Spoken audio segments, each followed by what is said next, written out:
from Little League to college to your dreams, Pro Image makes it easy with as much as $90 per game as the payoff. Hey! Call Pro Image. Hey, you never know.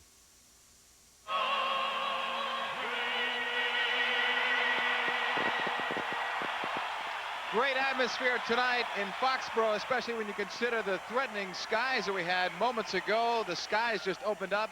It was a tremendous downpour. The rain seems to have subsided for the moment, but that field will be soaking wet for England and the United States. Ty, England will feel like they're right at home. These are conditions they normally play in. Exactly. It could be an advantage for them. We look at the England team with the changes that we mentioned. David Platt, Paul Gascoigne not available for this particular set of games in US Cup 93, so they need to adjust there. This English side is a different side where they have been when Gascoigne has not been in the lineup.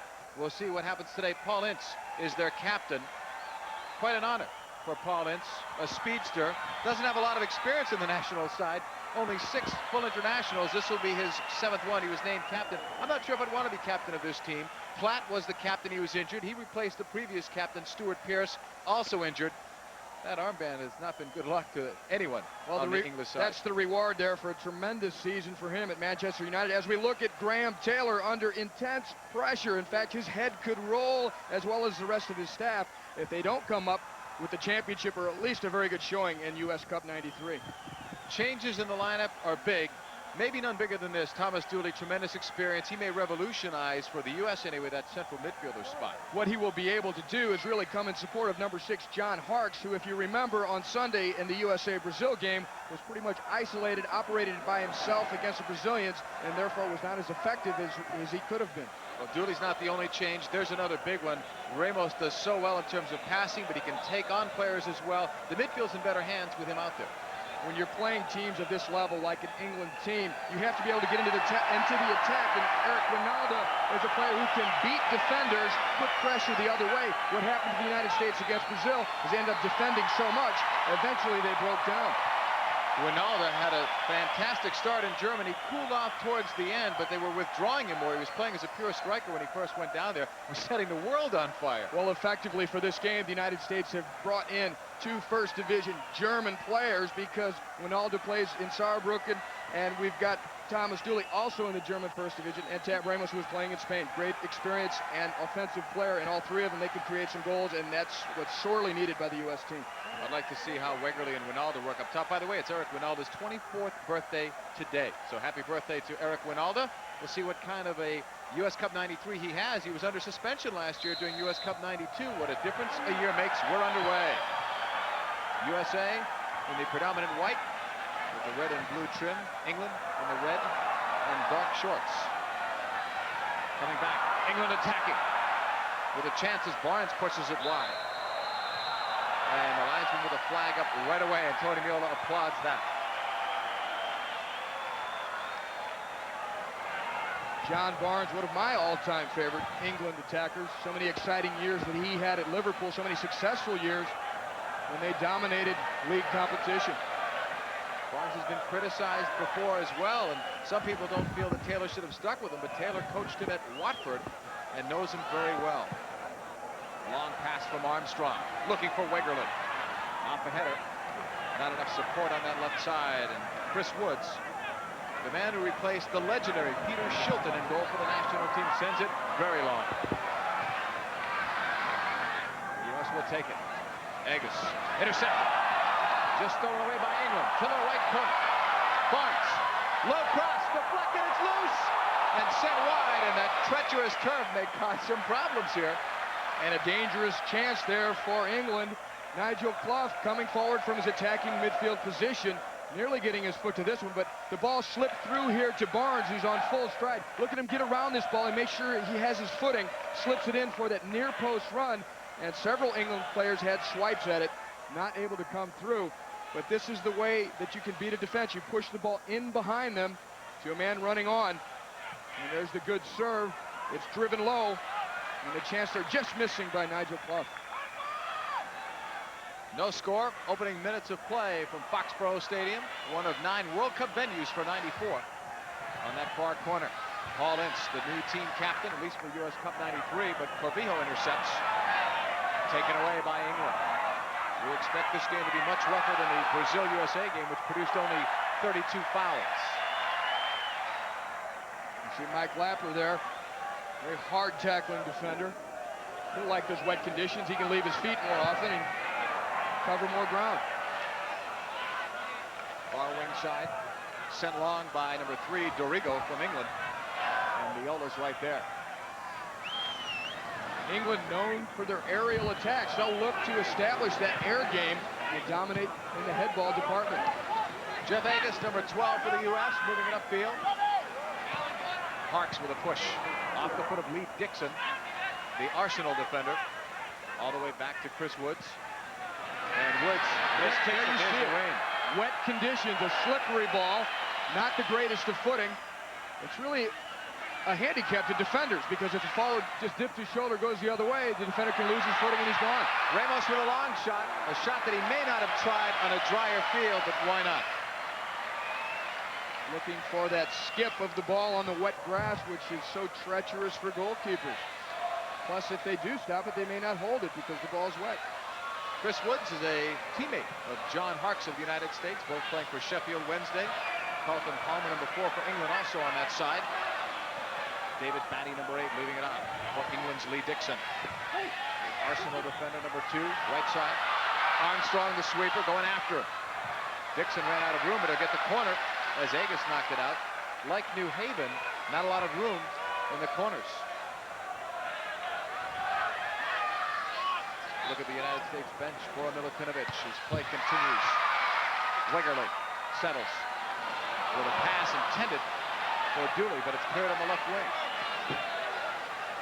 England looking, reversing it. Deflected, John Barnes looking for it, but it's picked up by Clavijo. Clavijo has the big edge there in terms of speed, Barnes in strength. Barnes knocking it down. England on the attack. Viola punched it, and what a collision that was at the same time as number 9, Wes Ferdinand, came in. It was deflected out. What impact. One of the main goals for the U.S. team today should be to establish some more possession game than they were able to do in their last game. They've not been able to do it here and nearly give up a goal. Miola coming all the way out. The ball deflecting then off of Les Ferdinand and into the stands. A good chance for England, but the United States again giving the ball away on a couple of occasions. And they need to improve upon that against these higher level teams, because the higher level teams will make you pay if you do give up possession. The U.S. didn't have enough of possession. That was one of their downfalls in the game against Brazil. Graham Taylor doesn't look like he's feeling the pressure, but he must be.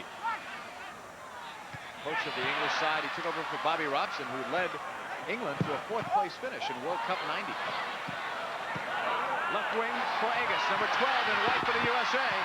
Trying to break a scoreless tie. Wegerle, save Woods.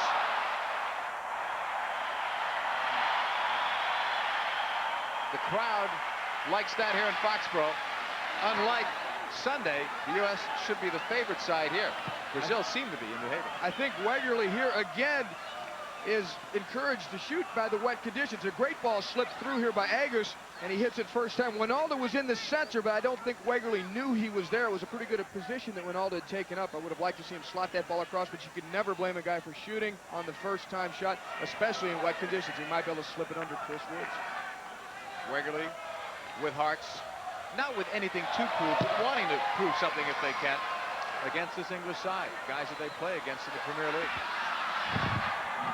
England will clear it away. Lee Dixon sending it long, headed by John Doyle, back for Desmond Armstrong. Armstrong, the sweeper, sliding it to Clavijo. Wegerle let it go through. England will take over. That was Batty getting involved in that, number 8.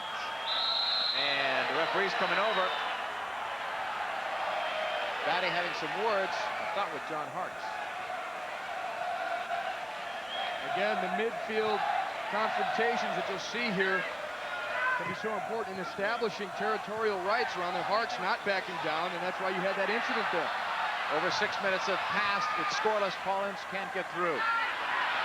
Agus didn't see or hear Batty, who just knocked him away. Batty putting it back into space. Well done to Ferdinand. On the cross, Miola's got to get there, and he does.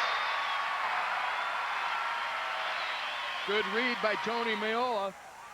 He still even had to stretch at the end to make sure he collected it. Wegerle was looking for it. England will take it back. All the way back it comes to Dixon. Batty at the midfield line. Looking long again. Barnes struggled to catch up to that. Agus. This is new grass here, by the way, at Foxborough. They used to have turf, and now they've changed that to natural grass, and they've done a lot of work in the stadium over the past several weeks. The stadium looks great. You should have seen it a few weeks ago.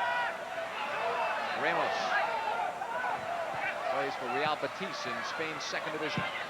Doyle, good job to reverse it. We're seeing so much more the U.S. is doing in this game than they did in the entire game last Sunday against Brazil. Moving the ball with a bit more confidence. There's a chance. Woods was out. Ronaldo holding, looking, chips it with the left foot across. It looked like he was looking for Wegerle. Everything looked good until that last minute. What I'd like to see was that the United States had 5 white shirts in the England penalty area. So that means guys are getting into the attack. Guys like Tab Ramos, Wijnaldum there having the composure to hold on. Here's Ramos slipping it through to Dooley. Dooley takes on his chest. A little creativity here. And in onto it is Wijnaldum. I mean, Ramos streaking through. It is Wijnaldum. Now he's looking back. He has a couple of options. And there are U.S. players coming in support. He tries to play it to the back post just a little bit too far. And not managing to close that off in terms of the attack. Boro Milutinovic and company looking on at a scoreless tie in Foxborough. They don't play kick the can like you used to. They don't dress the same way. They learned to read 3 years before you did. They've never owned a record. So why are you taking pictures of them with the same old film? Try Fujicolor Super G film. Because your pictures should be nostalgic. Your film shouldn't.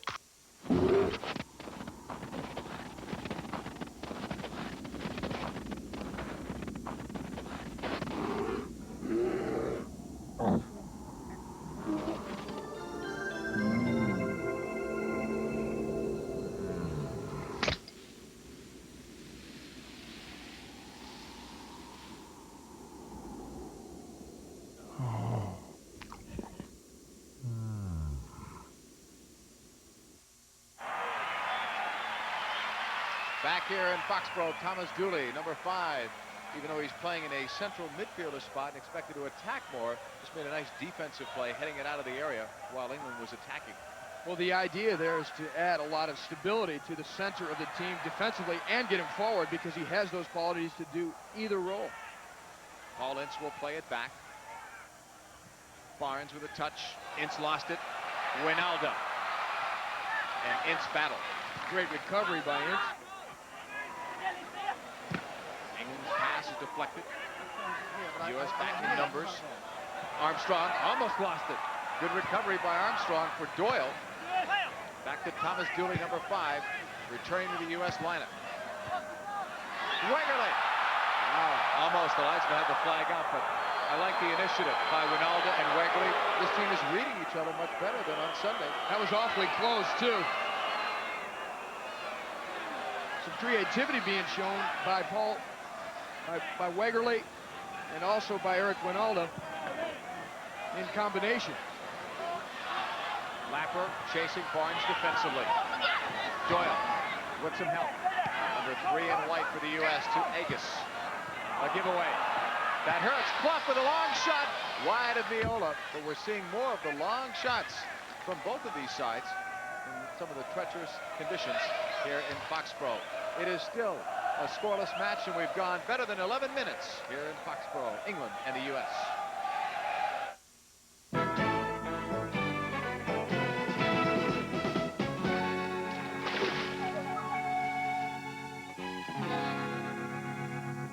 When spills are at their worst, Bounty's at its best. It's the quicker, thicker picker-upper. Bounty is quicker and thicker than any other national 2-ply paper towel.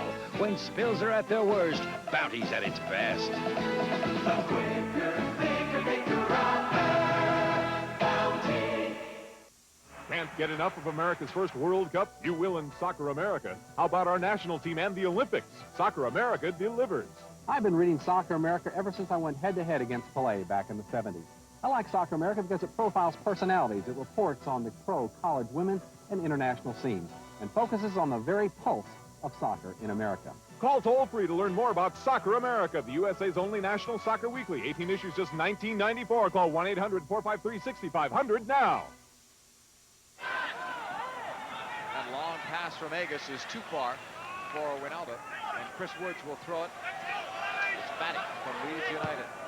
Well, the last time these two teams met was in 1985, and it was a 5-0 win for England. We could perhaps gauge some of the progress of the USA team based on the result today. And that was a better result than some of the previous ones. It was a 10-0 score. Going back to about 1964, I believe that's when the 10-0 score was. 29-4 is the goal margin over their last 4 matches, so they haven't been close. Part of the crowd that seems to be drying up a little bit here in Foxborough. Here's Sharp. What a blast. It was blocked. Armstrong clearing. Wegerle. Now it's Lapper, number 2. Lapper from the U.S. Olympic team going long. Too long. That one just skidded. You could see how far that ball went. It's got to be tough to play balls even on the ground or in the air like that unless you can run out of them and make the connection right away. Well, it's difficult to control a skipping ball on the wet surface, and that's what happened there. No chance for Tab Ramos to catch it.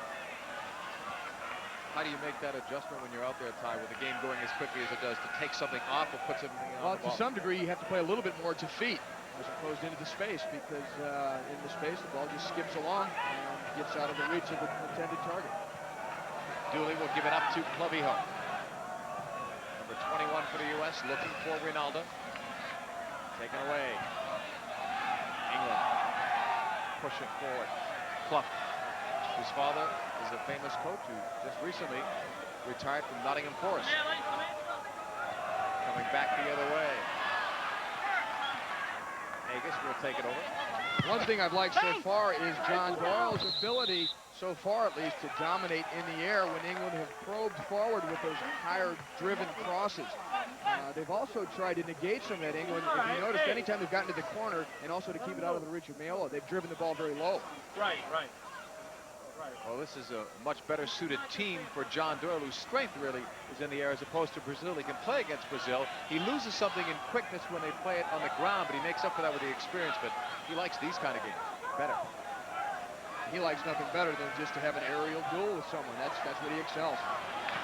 Lapper has a long chase back for it. Mayola can't use his hands there in the back pass. Good communication, no trouble there. Cleared by Pallister. Some juggling going on. Nice exhibition. Tony Dorigo. Pretty good. Tony Dorigo, originally from Australia. Become an English citizen. Now playing for England. Member of their World Cup squad in 1990. From the back, Carlton Palmer. He's got those long strides. Right back. Buff's pass. Headed down by Ferdinand for Barnes, and then Ferdinand goes down. Barnes by himself for the moment now. Far side shot. Didn't miss the far post by much, but Ferdinand, I believe that is still down outside the top of the arc. Barnes giving it a try to see if he could bend the ball around Tony Mayola, but the collision earlier between Doyle and Les Ferdinand looks like it took its toll on Ferdinand. They're checking out. Probably took a bump to his forehead or over his eye. You see Doyle crashing into him. I didn't see any heavy contact, but the arms were up. And here's Barnes. Look at this. Look at the bend on the ball, trying to catch that far side netting and get it around Mayola. There's another look at it. The ball played up and through, and there's Doyle going up. Now, I don't see what contact could have been unless he just hurt himself when he came down on one of his, maybe he turned an ankle, something like that. Initially, I thought it must have been some type of contact head to head or an elbow to the head. Looked like the landing, maybe even a hip pointer, but Ferdinand is being helped to his feet. It is still scoreless between the USA and England. This is US Cup 93.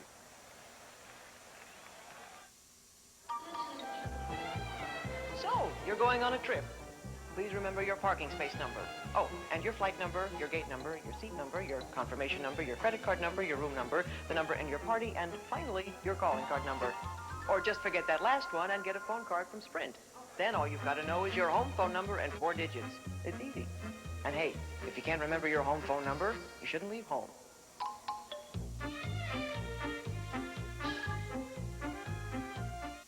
You can feel it deep inside. Dedication and a real sense of pride. And you're giving it your best. Proud to be your bud. Budweiser. Proud to be your bud. Proud to be your bud. Ooh, yeah. Proud to be your Proud to be your bud. All set for this corner. Clough doing a lot of the work. We talked about his father coaching him at Nottingham Forest, and Clough has now just recently signed with Liverpool. A highly intelligent player who's made himself useful in different parts of the field already today. $3 million was the price for Clough. This one goes long, but there was an infraction. Couldn't see from that near corner. May have not been taken properly. Miola will be putting the ball back in play. Probably the most recognizable player on this U.S. squad. He is their team captain. He's been their main goalkeeper for about 4 years now. His 89 against Peru was his debut in the Meadowlands, right near his home. We did that game, right? The shutout? Yep. 3-0 shutout. A good result for the United States, too, to beat Peru 3-0 in 1989. Lapper will give it up to Desmond Armstrong. We've really got a fantastic crowd. Oh, yeah. Considering the conditions. I mean, there was a downpour here for a good half hour before kickoff. Lightning and everything else. Here's Barnes. Left side on the attack. England with a chance on the cross inside. Cleared out. Thomas Dooley, number 5 in white for the U.S. Dooley dropping back there into a more defensive role because of the pressure and the high balls coming in from the English flanks. Dooley just arriving from FC Kaiserslautern in the Bundesliga. Right outside the 18, and excuse me, sort of foul, and Clavijo just took a nudge from Lee Sharp. None was called either way. Played out now on the right side. Dixon holding. We've seen one both the League Cup and the FA Cup. The Arsenal Gunners. Come on, play! Play, fight it! That's easy to understand. He's fluent in 5 languages. You can say play in any language. Headed down by Pallister. Say, Bora Milutinovic, we're watching this foul, had to like the way they were playing about 5 minutes ago. There is some cohesion now to the U.S. attack. I think you've got some guys that have that sort of attacking flair and know how to play off of each other. With Tab Ramos in there, Eric Winalda. Now they've got Harks to work with, Wegerle to work with. Dooley will come forward too. He's a big plus there. He's almost like having an extra player. Done about 20 minutes here in this first half of play. U.S. nothing, England nothing. Second game of U.S. Cup 93. Harks trying to put it through. And Woods making the play. Winalda trying to run onto that. Dixon has Clough with him on the right. No pressure on Dixon. Now he'll leave it for Nigel Clough, 27-year-old player. Well, you're seeing an attempt here by the United States just to frustrate the English attack a bit. Get it to bog down. Left there for Ince. Long shot, low to the ground, but Miola's right there. And I think that is an important point because England, because of their troubles, they've not been able to really play well as of late, particularly in those World Cup qualifiers. Their confidence is pretty much shot. Their media is after them, their fans are after them. And if they go, the longer this game goes without them really producing something, I think the more advantage it is to the United States.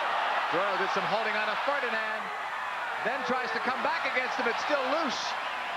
U.S. squad got a break, and that Doyle let go of the jersey really in the nick of time. He could have been called. But Doyle looked like he's pointing, saying that his jersey was pulled first, so who knows? It ended up being a bit of both, but it really comes down to a little bit of gamesmanship and experience defending. So there's the arm in there by Doyle, and he gets the inside track. He made sure he used it well to get some leverage. And in the end, I believe the call was made correctly. Doyle just getting the arm in time. Right side, U.S. attacking, looking for the first goal. And they'll get the corner instead, their first one. And Ramos will probably take these. He's been taking them in practice. Chris Henderson had been doing that job. The English Brain Trust looking on from the far side. And Doyle coming forward. Mike Lapper coming forward. Dooley's already in there. There's some real air power up there for the United States. Agus will take it. They want a left-footed kicker in for this. With the in-swinger, Woods comes out. It's loose. And Woods is right there. Doyle was up there with him. Caused some problems for Woods in being able to bring that ball in. Jeff Agus, who hails from Dallas, Texas. Have a look at it here, and this is different from Sunday's game where Taffarel went up by himself all the time. Look at Doyle, right in there, all over Chris Woods, and Chris Woods does quite well to be able to collect his thoughts and his position to be able to pull that ball in. It was a great recovery, and a lot of white shirts were around. U.S. now attacking with some more numbers. 4 on the attack. They were looking for Wegerle, but the pass was off target and goes out of play. Goal kick coming up for Chris Woods, the 33-year-old keeper from Sheffield Wednesday. We still have better than 21 minutes to play in this first half from Foxborough. England and the U.S. squad battling. They're involved in a 0-0 draw. Notice these prescription spectacle lenses. Indoors, they're a pleasing blush tint. Outdoors, they darken to screen out uncomfy glare and odious UV. Indoors, back to blush, and so on. They're called Transitions Comfort Lenses, and they're made of lightweight plastic, which permits the delightful pun, light makes them dark, plastic makes them light. New Transitions Comfort Lenses. Transitions Comfort Lenses, proud sponsor of the World Series of Soccer.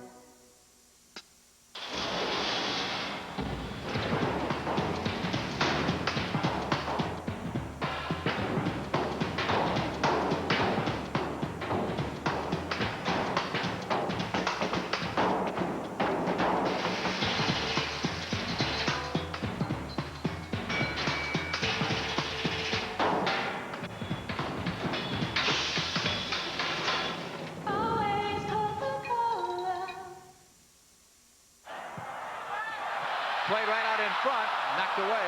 U.S. will keep it alive. Looking for the first goal. Couple of fakes on the far side. Lapper tees it up. It's a low shot and it goes wide. But again, the U.S. squad with more chances in terms of this first half than I can remember in the entire 90 minutes at New Haven. A very dangerous chance, and two of the newest arrivals combining to create it. It's Winalda, who seems to be getting into good positions just in front of Chris Woods, in front of the England goal. And here's the ball whipped back by Wegerle. Look at Woods is out of position, and Winalda's making a dangerous run right into the 6-yard box. That did not miss by much. And then they kept it alive. Pushed back. Lapper tries to hit it. Doesn't get enough on it, but that could deflect, or it could be a screen. And if it would deflect, you'd like to see it pop onto the foot of the white shirt. Batty will be putting it in play. Now for Ince. Less than 20 minutes to play unofficially. First half from Foxborough. USA and England 0-0. At this time on Sunday, the USA was already down 1-0 to Brazil. In fact, that happened in the first 4 minutes. Neither side getting an early goal in this one. Ince. Barnes, give and go. Nice touches there, and the last one was a bit too much. Again, on that attack down the flank by England, Dooley dropping into a very deep position to really provide that extra protection in the center of the USA defense. Off a couple of deflections. England looking to get it, but Clavijo sends it forward. Knocked all the way back. Doyle excelling in the air, but it's taken away. Clough. Batty tees it up, and that's blocked. Knocked ahead, but intercepted by Pallister. Offside. Good idea, though, by Pallister trying to catch the U.S. squad on that quick counter after the interception. Pallister. He's a big fella, at least 6'4". We like those kind of defenders in England. Wegerle can't get by Pallister, or can he? Yes, he can. The pass, Winalda. It's loose. knocked away. England cleared it away. They'll give up a corner, but they have saved the goal, at least for now. What we're seeing is the United States gaining confidence in their attack. They've put a little bit more pressure on the English back four and been able to create some chances there. Again, Winalda nearly breaking through. Wegerle in on it, and Tab Ramos was in a good open position off on the other side. They weren't able to quite use him. Wegerle all the way across on the line drive, and I'll tell you, Doyle was very close. He may have even been held as he made his run through. He was impeded. Your word was better. Another great chance here. Look at the nice first touch as it's played through in behind the English backs. And now on to it is Wegerle. And he wins this little duel here. A little bit of a trip there perhaps that he got away with. Watch him be able to just slip this ball into the space to Winalda. Now Winalda, if he can play Ramos, it could be an easy goal. He doesn't see him. Now Wegerle has another stab at it. But what it really means is there is some disarray in the English defense.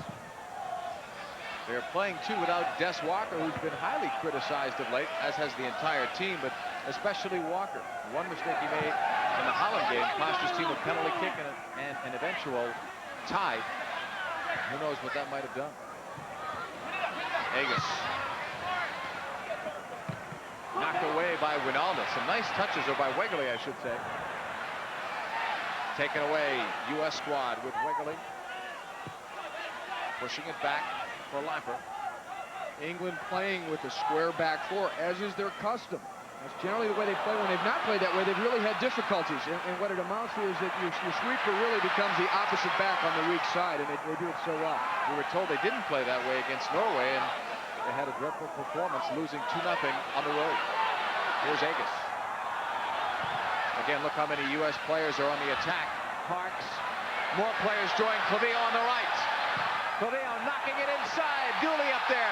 It's played right side and knocked away. Great defensive play. Carlton Palmer. Boy, the U.S. had some players in there. Parks among them, who's limping.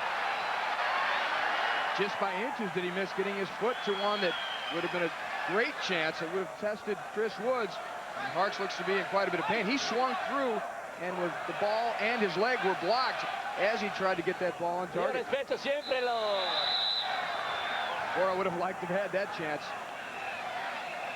Well, as a coach, you've got to look for progress game to game. He's seeing something. Here it is. The ball for Clavillo goes up. Look at Dooley. He's up in there. Winalda's up there. Now it's loose, and Hartz is onto it, and that's where he got the injury. Against his former teammate, too, with Sheffield Wednesday, Carlton Palmer. It's still scoreless from Foxborough. The world's biggest single sporting event is coming to the U.S. June 17th through July 17th, 1994. World Cup Soccer. The games will take place in Boston, Chicago, Dallas, Detroit, Los Angeles, New York, New Jersey, Orlando, San Francisco, and Washington. The winner of the World Cup will be decided in Los Angeles. Tickets go on sale this weekend. Don't miss it for the world. Another day begins in Europe. And as it does, American Airlines will touch down in 13 European cities in 9 different countries. So whether it's business or pleasure that brings you to Europe, fly the airline that can have you there as early as tomorrow morning. American Airlines, something special to Europe.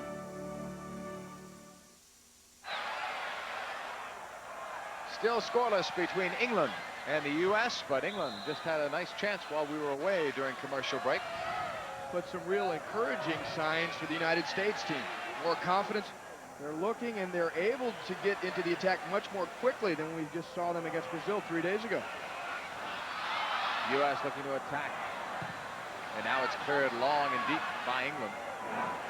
Totally different game, but we knew that coming in because of the different styles of play. You never expected it to be the flair of Brazil when England was playing, so both teams have had to make changes. Here's those air battles that we talked about, trying to take up positions. Lapper just holding his ground, really ends up getting the foul called against him, but that'll go on all day.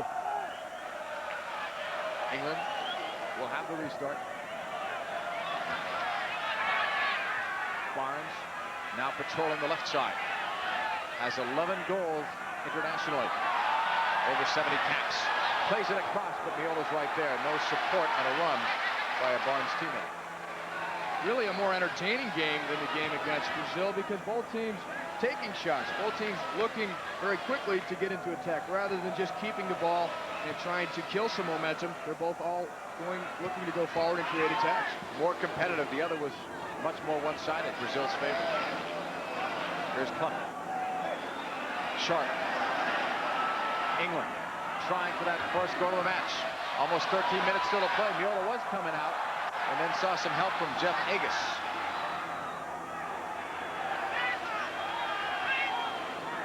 Doyle. Now on the left side, he wanted Roy Wegerle trying to get inside of Pallister. Almost did. Clavijo.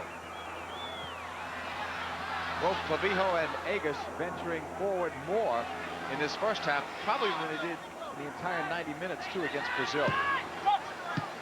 I think they feel more secure. Number one, Dooley's right there in the center helping Hart, so he can hold the center in case they go forward. A chance for England on the right side. Sharp in the 18. Top of the arc, it's blocked by Mike Lapper. England fights and wins. Sharp. Headed out by Agus. Good recovery coming back. He was caught a few strides upfield. Ferdinand. Now it's Batty. Clough. They want the give and go. Clough trying to get through. There's 3 white shirts there, and he's finally cut off Dooley.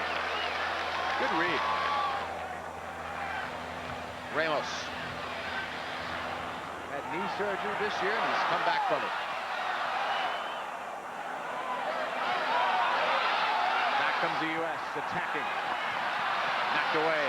Batty will take charge. John Harkes with a quick hand up to Roy Wegerle saying, basically, sorry, I'll get you next time. No score here at Foxborough. 11-12 approximately left here in this first half of play, at least according to the stadium clock. Far side for England. Clavijo defending. Knocked to Barnes. Pushed away. Harkes. Early pass to Wijnaldum. Wijnaldum fights for it, but England will get it back. It's knocked out of play. It'll be a throw-in coming up. Ian Wright, who scored his first international goal after playing in 9 games, ready to come on and watch this guy. He can fly. Great goal scorer on the club level tie, but he's not done it internationally until he scored against Poland. Ferdinand, I'm wondering if he was still hurt from the other collision. I think so. He had that collision earlier with John Doyle. Obviously not able to shake it off. And Ian Wright, a proven goal scorer in the English Premier League, has yet to establish that here for the national team. But he does. He has outstanding speed and will give a lot of problems to the American defenders. Miola is recovering this ball, and as he does, it's time for our Adidas trivia quiz. And the question is, what year did England win the World Cup? What year did England win the World Cup? I'll give you a chance to think about it, and then give you the answer later. Armstrong. Wijnaldum. Wegerle on the nice fake. Trying to put it through into space. And the nice play by Woods as Dooley was coming through. Again, some real ideas by the U.S. team in getting players forward. You see Thomas Dooley, he's a defensive midfielder, but he got into the attack there. And they did have the same idea in trying to split the English defense. We see the replay here. Wijnaldum wins it, plays it through. There's Wegerle on excellent move. Plays it through there. Look at Dooley trying to sneak around on the weak side. Just comes up about a foot short. But these guys, they've got a design in mind in terms of their attack. They're not just going at it in a disorganized fashion. They're really using each other's talents to make it happen. On that right pass, England attacking. Barnes mistimed that header to the right wing. 2 is Dixon. He gets it back from Batty. Sends it across low. Barnes got a deflection of Armstrong, and then Armstrong with a nice recovery to clear it upfield. England will have a throw-in, and as they have the throw-in, we'll give you the answer to the trivia quiz question. You probably knew, didn't you? 1966. Controversial result, too. Jeff Hurst's goal, was it in? Jeff Hurst, in fact, the 3rd goal of his hat trick. People still talk about that to this day. Bobby Charlton is my hero on that one. Of course, Bobby Moore, who tragically just died recently, was a defensive key for that England team in '66. Armstrong losing his footing, and then the battle. But Lapper is there. Oh, he missed. A shot taken was just wide. And a shot was rushed, it appeared, by Wright. Eight FA Cup goals this year.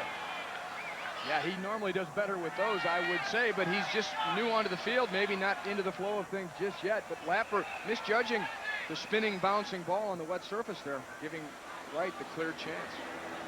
Well, both of these squads are playing under FIFA rules, and most of it is World Cup related. There are a couple of changes. Substitution-wise, you're allowed 3 subs in terms of field players, 1 goalkeeper change if you'd like. So England has already made 1 move on their roster. Submit a list of 22 as well. We've got a player down for the U.S. squad. It's Rinaldo.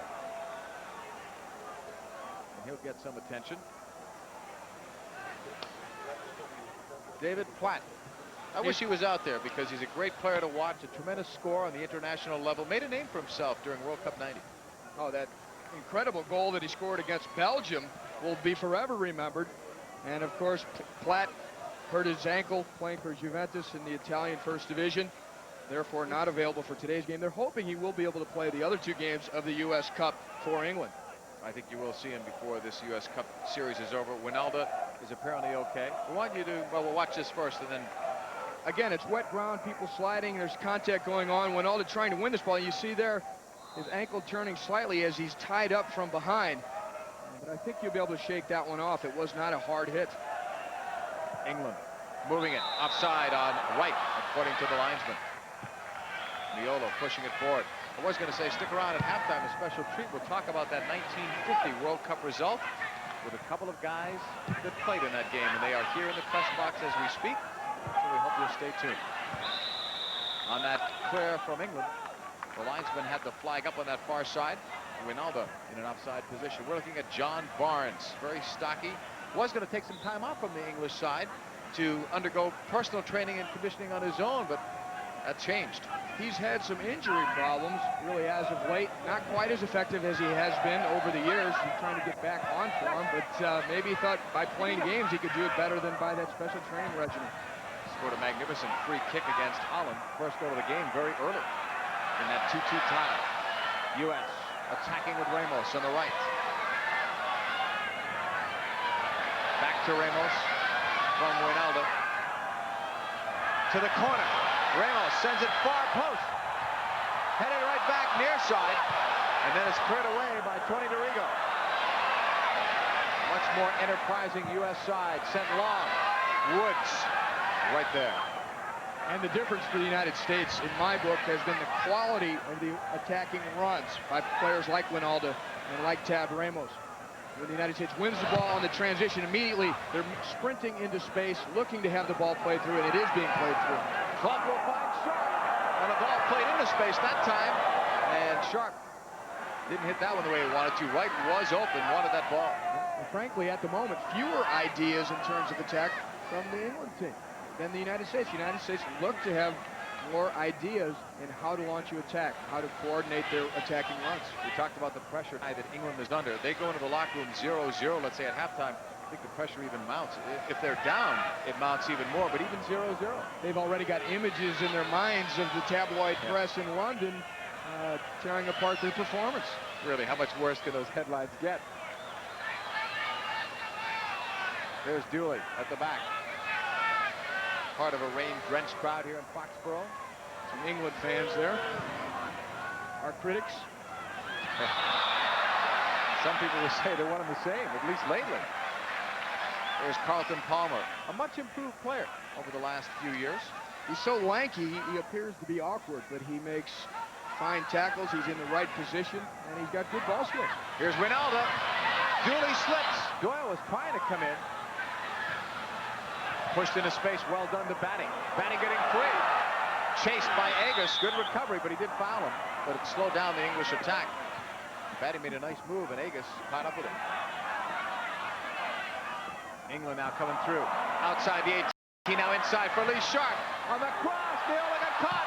The shot, far post, right off of it. Just clipped that far post as it was driven low.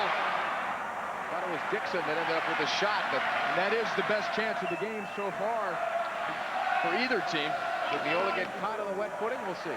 Well, this is a beautifully played ball here as he slips past the U.S. defense. Now he gets it all the way to the back post. In fact, Lapper probably saves the goal here just by getting his head to it first. Now it's struck first time, it's through a crowd, and it does nick the post. Miola didn't even see it, but this is a quality cross here at full speed.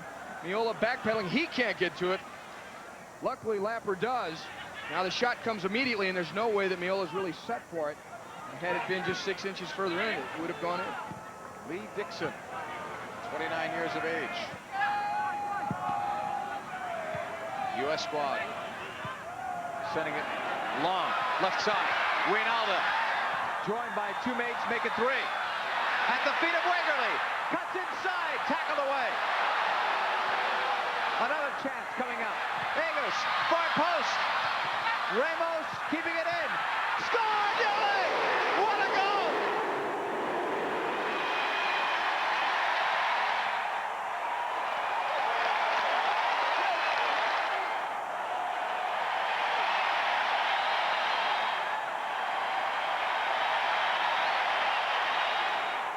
Well, you could almost see it coming in that the United States coming forward confidently. And it's set up originally by a great run by Wijnaldum. He plays it all the way to the outside. And look at this great control by Tab Ramos. And then he gets it back to Dooley for the diving header. And Dooley's a defensive midfielder, and he's inside the 6-yard box. That's the difference in the U.S. team today. This ball floated all the way to the backside. Look at Ramos. That's tremendous control to be able to keep the ball alive. And then he has an idea and clipping the ball back. The diving header by Thomas Dooley puts the U.S. team up 1-0. Here's Agus playing it across. Tab Ramos pulling it out of the air, knowing where Dooley is, clipping it back, and there's the snap of the head by Dooley as he dives and puts the ball into the net. Try doing, as we watch Tom Dooley, try doing what Tab Ramos did in a dry field, much less a wet field. White setting it the other side. Two players falling down inside the 18. It was Clavijo and Sharp. Those are superlative skills to be able to pull a ball out of the air like that as Tab Ramos did and keep it in play. Closing minutes of play. Thomas Dooley's first goal tonight. You think his teammates weren't happy to see him coming back? They're a different team when he's out there. And the first goal for the United States in the U.S. Cup so far. This is their second game, and Agus, great ball to fight Tab Ramos, and that's the one that most guys lose that one. They don't keep it in play, but he does, and not only does he keep it in play, he finds Dooley out in front for the goal. Well, the USA had gone 346 minutes prior to this game without a goal. Their last one was against Colombia. They had been shut out 3 straight times. That takes some of the heat off. We're in the closing seconds, at least unofficially, in this first half. And that pressure we talked about on England will mount if it stays like this going into the locker room at halftime. Wijnaldum may get it back. Good run. But Dixon played it well back to Woods. The runs by Wijnaldum have just caused havoc for the English back four. They've not been able to deal with it. Number 5, Thomas Dooley. Thomas Dooley getting credit for the goal, but so many players helped in that. And one of Wijnaldum's did start it even before Agus had the ball. USA 1. Dooley clearing that one away. Played across by Ince. Dorigo. Ince again, right, making a run inside the 18. Couldn't head it down well enough, but Batty will get a crack. Give and go. Batty's onside. Miola got a piece, and then Batty went over him. Referee says to play on. That was close. It was close. I think the difference may have been the referee giving the benefit of the doubt because of the wet conditions. Miola really can't stop his momentum when he slides out for this ball. But here's a ball not quite cleared by Doyle. This is some beautiful play here. Miola comes to cut the angle wisely. He does take out the attacker, but he couldn't stop his momentum because of the wet conditions. On a dry field, they may call him for taking down the attacker. You know, Batty also had a couple of players on the opposite side that appeared to be onside, but made the shot, did everything well. Just didn't go. Well, Barnes flicked on that little give and go. That was nice work. Well, England could have tied it in the closing seconds of the first half. Instead, it's the U.S. still battling. Wegerle inside the 18. Running out of room. And was bothered anyway by Pallister at the back. Talk about confidence. The U.S. squad may not want this first half to end. Wegerle playing much. better than he did against Brazil. He seemed to have an off day. Today, he's got into the swing of things, and I think the lead, though, has been taken by Winalda. I think that helps Wegerle be able to play better. He's got someone up there that's really moving, too. What a first half. Lineup changes have paid off for the United States. They have scored the first goal of the match late in the first half of play, a Thomas Dooley goal, and it's a 1-0 lead, the United States over England in Game 2 of US Cup 93.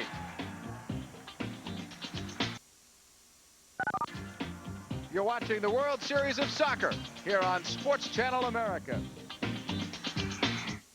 If you're looking for job options and opportunities in today's tough economy, you need the nation's #1 job search publication, the National Business Employment Weekly. The only publication that updates you weekly on top jobs available regionally and nationwide. All kinds of jobs, professional, managerial, technical. And you'll learn how to land one of those jobs by improving the way you write your resume and the way you interview. You'll learn new strategies for earning a promotion and negotiating a raise. And twice a month, you'll get the special Franchises and Business Opportunities section, the National Business Employment Weekly, at your newsstand now.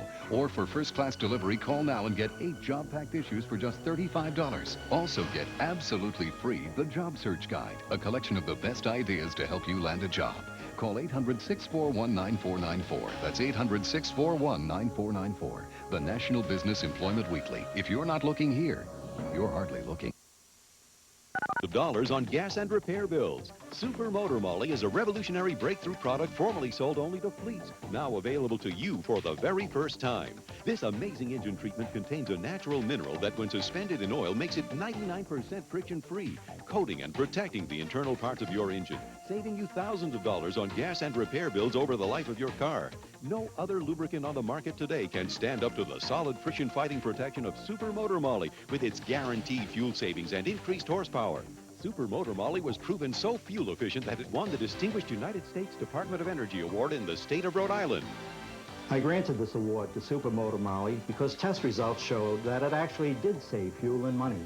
Unleash your car's capability of reaching up to a 20% improvement in gas mileage guaranteed. Call the toll-free number on your screen now and let Super Motor Molly start saving you money on your gas and repair bills right now. Remember, this important call will save you thousands of dollars in gas and repair bills guaranteed. Today's World Series of Soccer game is proudly presented to you by Sheraton, the official hotel of the U.S. World Cup team. By Bounty, the quicker, thicker picker-upper. By Toys R Us, the world's biggest toy store. By Snickers, packed with peanuts, Snickers really satisfies. By Sprint, not just another phone company. By JVC, the inventor of the VHS. By Transitions Comfort Lenses, plastic makes them light, light makes them dark. And by Energizer, it keeps going and going and going. And frankly, so does the effort of the United States national team and the England national team. The effort, Ty Keel, was right there all the way through, and a magnificent goal in the end for the U.S. No doubt about the effort, but there's definitely a difference in terms of the confidence going forward. There's no question about this team getting together and sending players forward. We mentioned it early. They had 5 white shirts in the England penalty area right off the bat, and Thomas Dooley adds so much. Obviously, he scored the goal, but in addition to that, he's done all this defensive work too. Tab Ramos, but Winalda, I think, is been the biggest difference. Probing runs in behind the England defense and willing to go at people, and that frees up space for Wegerle as well.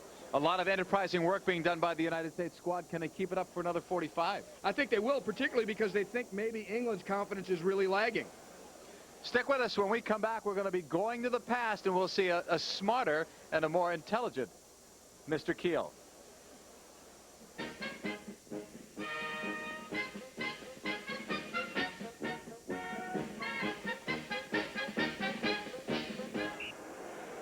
The game between the United States and England ends in a sensation, a ridiculous result for the birthplace of modern football.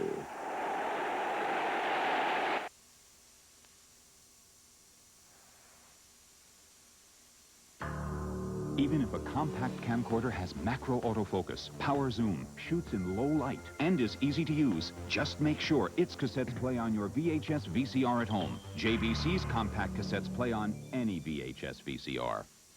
See this? It won't make you smarter. When it was decided how smart you'd be, your credit limit didn't matter. You can't buy intelligence, okay? Well, maybe you could. I mean, no card is more accepted on the planet than MasterCard. So you could buy books and computers and chemistry sets, and that could make you smarter. And Master Value's discounts can save you up to 25% at thousands of stores. And if that's not buying intelligence, at least it's buying intelligently. So maybe a MasterCard could make you smarter. We ought to get you on a quiz show. MasterCard. It's more than a credit card. It's smart money. This is your world, genuine and true. You're the one who keeps coming through, 'cause you're giving it your best. Proud to be your bud. Budweiser. Proud to be your bud. Proud to be your bud. Ooh, yeah. Proud to be your bud. Proud to be your bud.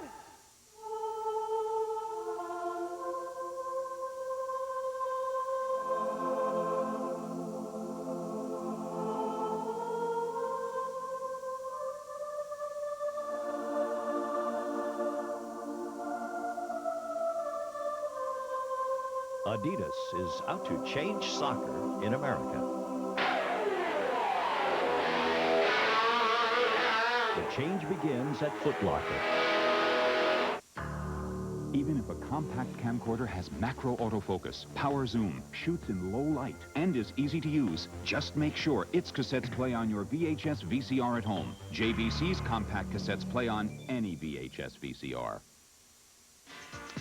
Welcome back, everyone, to U.S. Cup 93. The United States on a Thomas Dooley goal, leading over England 1-0 after 45 minutes of play. This is the sixth time that England and the U.S. have met on the soccer field. The overall goal tally in the series now stands at 29 for England, 5 for the United States. But there's only one match that really matters, and that's the historic 1-0 victory by the U.S. over England in Belo Horizonte during the 1950 World Cup tournament in Brazil. This is how it happened, as we see in today's MasterCard Soccer Spotlight.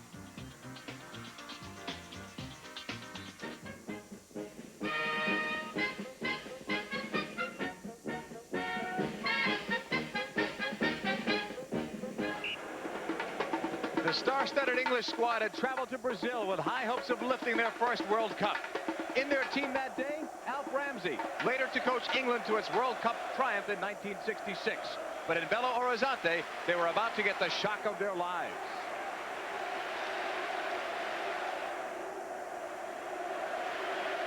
The game between the United States and England ends in a sensation.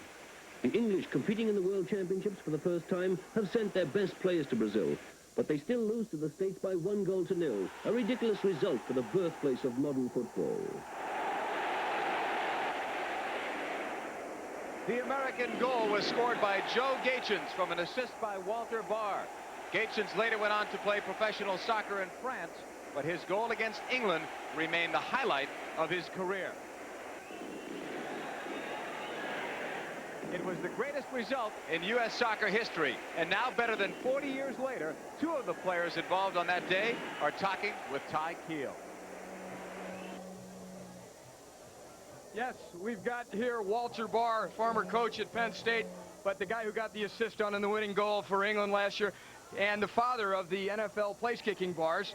And also we have Harry Keogh, who played right back for the U.S. team against England in 1950, and my dad. So this is a tremendous occasion for all of us. And guys, the scoreline right here at halftime must look familiar. Well, let's hope that it holds up, Ty, because we scored in the first half 100 years ago, and we were fortunate enough. And the way the U.S. team is playing, I think they are going to hold on to that lead. What do you think their chances are, Harry, of being able to pull off the type of thing that you guys did in 1950? Well, I think it's a lot different now. We're playing on a par with them. I don't think they outplayed us in the first half. I think it was pretty close to even. Maybe they had one good chance, but Tab Ramos pulled an excellent play 2 times, bringing the ball down like a miracle and then centering the ball for Dooley's head. So, hey, we're not struggling to keep up them like we were 40, what do you say, 100 years ago? We're not struggling like we were then. No, we're right in the ball game all the way. Well, let's go back to 1950. What were the feelings like to even be stepping on the field against a team like England? The World Cup didn't have the significance it has today. We knew we were going onto a field with the best in the world, and we were just hoping to keep it respectable. As it turned out, we were fortunate and came off with the 1-0 victory. What about at the end of the game? What type of reactions? Could you guys believe it? Well, I actually walked up to Frank Wallace at the end of the game, and I said, boy, Frank, I really feel sorry for these guys because there's no way we should beat them. But, you know, we did, and we were happy. But the English players really responded with real sportsmanship, and it didn't surprise me. But, you know, I thought it was a pretty wonderful thing for them to do. A tremendous accomplishment in 1950. Can the U.S. repeat this today in the U.S. Cup 93? We'll come back and see in just a moment. You're watching the U.S. Cup 93 from Foxborough Stadium on Sports Channel America. You will receive cash. Yes, cash for Rolex, cash for Patek Philippe, cash for Cartier. Heritage Estate buyers will pay you cash for these men's wristwatches or the others I will list. Heritage is on a national search for watches. We will help you with cash if you own a Vacheron, Universal Geneve, Breitling, also Audemars, Movado, and Le Coultre. Your watch can be worth thousands of dollars if it's a chronograph, moon phase, or repeater. This is an opportunity for you to receive cash for a watch that's gathering dust in a drawer. Heritage Estate buyers will pay you cash for the fine men's wristwatches we listed, working or not. If you don't call now, you're losing money. Write down our number. We're ready to pay top dollars now. Time means money. Call Heritage now. Call 1-800-238-3100 to find out how to receive cash for your watch. Time means money. Call toll-free 1-800-238-3100. Call now. Being a fan is tough when your team isn't the home team, especially when I try to find coverage of my favorite team in the local paper. I'm lucky there's even a box score. Well, if you're like me, you'll be happy to know there's one publication that'll make you feel right at home. The Sporting News. You'll love the Sporting News no matter what team you love, even if it is the home team. Call this number now and get 4 issues of the Sporting News free. You'll get opinions and strategies, transactions, trade rumors, injury reports, and the lowdown on the minors. Plus football, basketball, and hockey all year long. Call now and you'll get 4 free issues. If you like them, you'll get 24 more issues at this great TV price. If not, just mark the bill, cancel, and owe nothing. The 4 issues are yours to keep. So call now for the Sporting News, the publication that treats every team like the home team. Call now and get 4 great issues of the Sporting News free. Call 1-800-238-3100 now. On a Thomas Dooley goal, the United States is leading by the score of 1-0 over England after 45 minutes of play. Time right now for our halftime report, being brought to you by Budweiser. Fresh, pure, and natural, proud to be your Bud. We'll check out first half highlights in this 1-0 USA lead. Some real competitive spirit by both teams and up and back action. Here's a chance down the left side for England. The ball played all the way back. Lapper gets up, flicks it on to save the day at the moment, but then the rebound is there for Dixon, and he just barely misses at the far post. But then coming back the other way, the United States gaining more and more confidence as the half went along. And here's Jeff Agus, a beautifully flighted ball all the way to Tab Ramos. Tremendous skill here to keep the ball in play, to find Dooley out in front just from the top of the 6-yard box for the diving header. But Agus riding through one tackle. He's able to get the ball up over the England defenders. Here's Tab Ramos, and this is a great shot here, him able to bring the ball down the way he did. Quality stuff for Thomas Dooley. The only goal of the match thus far. And we'll see what changes we have. This has been our Budweiser halftime report, brought to you by Budweiser. Fresh, pure, natural, proud to be your Bud.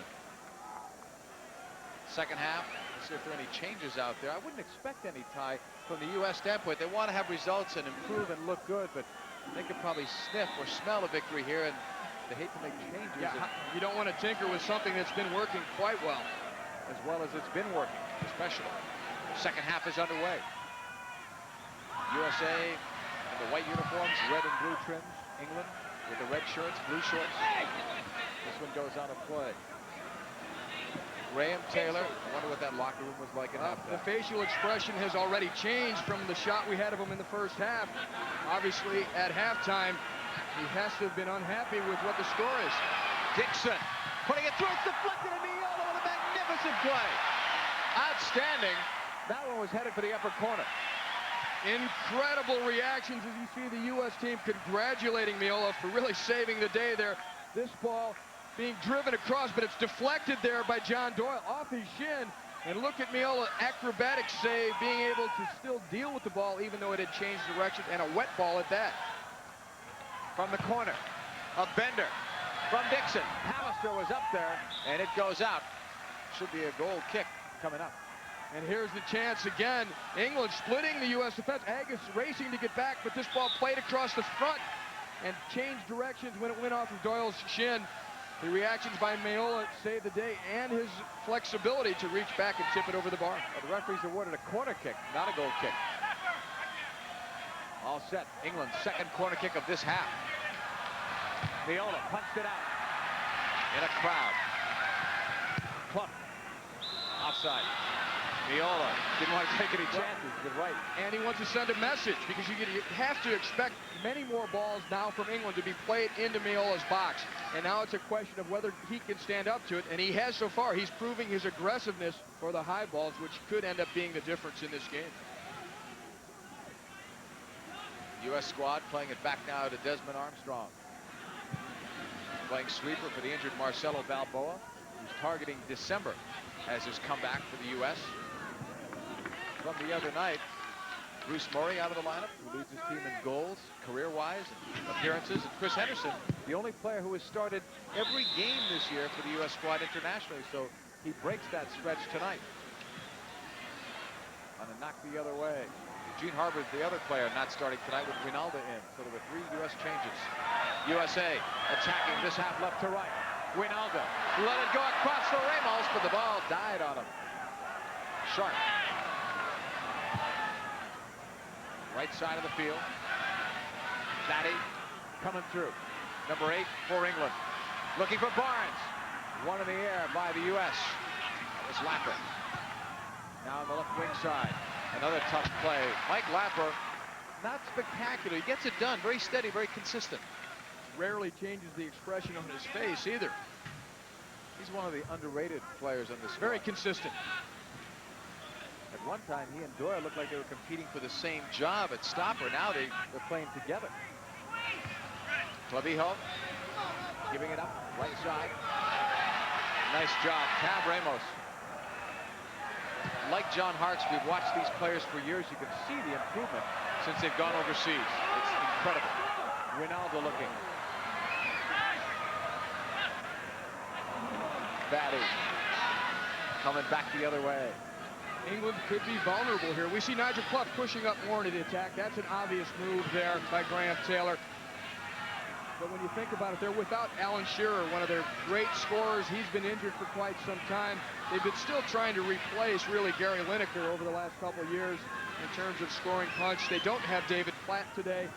It's a different team. Of course, Gascoigne is a game breaker, someone not available to them in the U.S. Cup '93. Ironically, Gascoigne's team, Lazio, would not let him come here because they were going on tour of Canada. We've been told that that tour later was canceled, but the rosters of 22 had already been submitted, no changes allowed, so there was no way to add Gascoigne. At least that's what we were told yesterday at a news conference in Boston.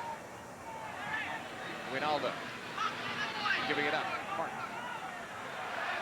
Not having to do as much this game as he did on Sunday, but the U.S. is doing much better as a team. Played inside of Wegerle. What a chance! Roy Wegerle getting a great opportunity, and again, the U.S. is a confident side. And again, some great stuff in that they're able to play balls through, and there are people in positions to do damage. And this ball here played by Clavijo, it's in behind the England defenders, and look at Wegerle, he's able to take it down on his chest. Now the race for the loose one, just barely lost as Pallister recovered just in time. Wegerle a bit disappointed, but that's some good stuff. They keep doing things like that, they'll come up with another goal. Agus in the corner. Woods looked like he had slipped going back to defend his goal. But the U.S. couldn't get a shot on. Shot attacking the other way. England now bringing forward some numbers. Right. Banged away, Armstrong. The pace of this game decidedly picking up. Ince. Intercepted. Look out. Running into traffic was Harks. England with a chance. Clough saved Meola. Got his left hand up and saved the goal. Another miraculous save by Meola. As Harks did lose the ball at the top of the box. Meola showing those lightning quick reflexes. Here's Harks. He's won the ball. He goes to his own goal, and he loses it. Here's Nigel Clough, and the U.S. defense in pursuit. They don't get to him, and look at Meola. Gets the hand on it and just chips it over the bar. Dangerous situation there. It's an uncharacteristic move backwards for John Harks, and he did lose it. In the air. Cleared out. But to their credit, the England attackers really read it well to strip him of it.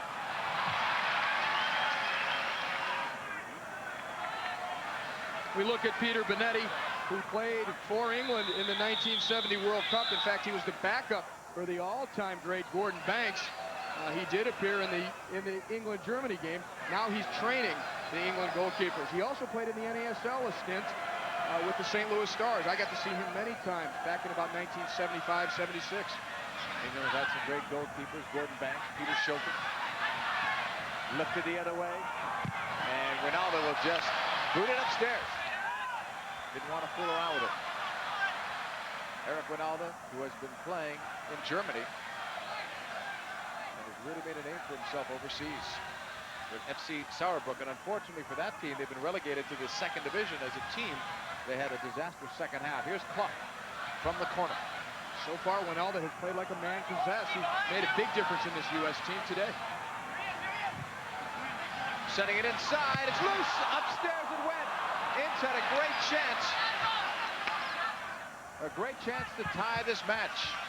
So, England still trailing it. USA on a dueling goal in the 42nd minute, leading it 1-0.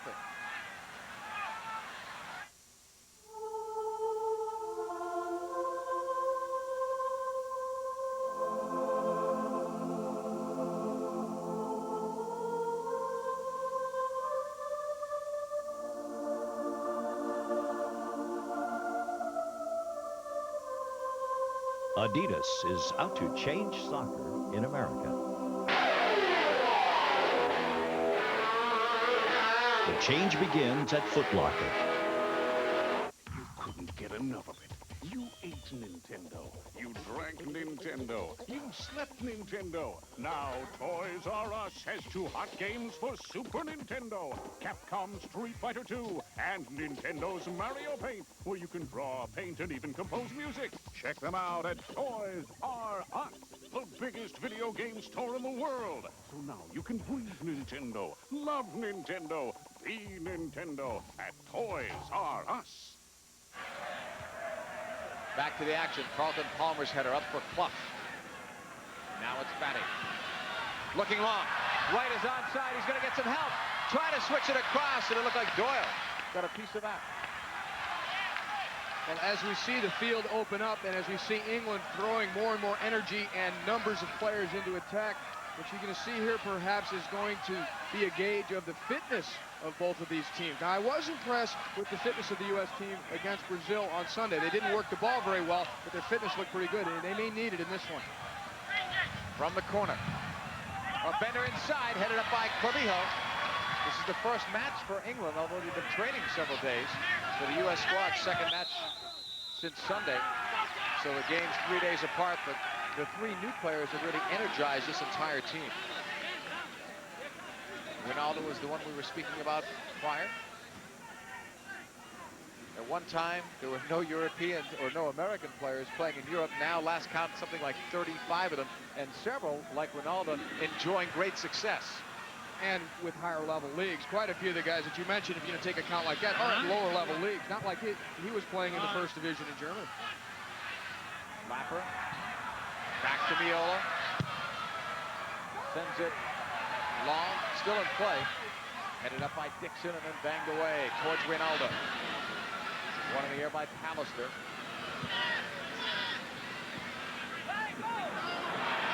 Taken away. Ramos in a space. Ronaldo upended. Pallister was right there.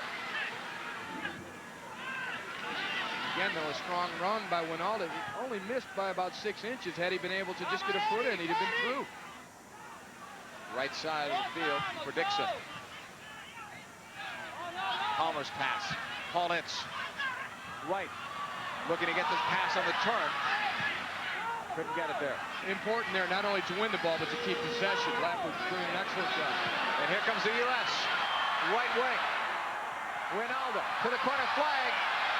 There was a slip there by an English defender. Pallister, crossed by Wijnaldum. Headed down, it's loose, and Woods will have no trouble getting there. For Milutinovic, sees a different U.S. squad today. Weather clearing up too, cooperating. After he refused to cooperate about 20 minutes or so before kickoff. A torrential downpour, thunderstorms in the forecast, but it really did clear up. Well, the field will continue to be slick, even though we've got a little bit of sunlight coming through. Right side of the field. Dixon, who hit the post in the first half. Unlucky. Well, his squad could have been up. Or tied. Here's a long shot, and that goes out of play. The shot taken by Leeds United's Tony Dorigo.